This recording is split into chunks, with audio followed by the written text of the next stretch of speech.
Ces aéronefs de l'armée française quittent définitivement le sol tchadien, marquant un tournant majeur dans les relations entre N'Djamena et Paris. Ce retrait intervient 2 semaines après la dénonciation de l'accord de coopération militaire signé il y a plus de 30 ans. Cet accord permettait aux soldats français d'être déployés partout au Tchad.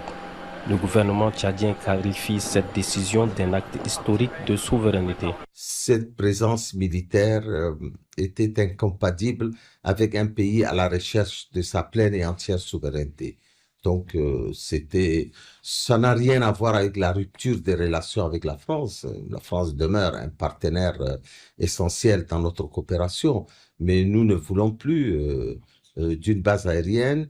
Nous voulons répondre aux aspirations légitimes de notre peuple qui ne veut plus voir une armée étrangère sur son territoire.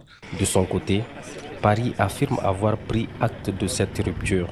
Cependant, selon certains observateurs, les impacts pourraient aller au-delà du cadre militaire en dépit de la volonté des deux parties de maintenir les relations diplomatiques. La présence militaire française au Tchad a servi sur plusieurs décennies à conforter les pouvoirs en place. Et tel que le désengagement est opéré par les militaires français, il faudrait s'attendre à ce que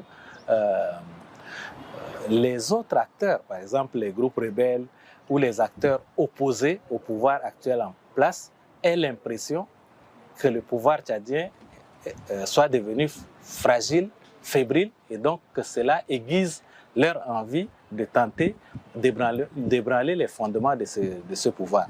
Le retrait se poursuivra dans les jours suivants avec le départ de plus de 1000 soldats français.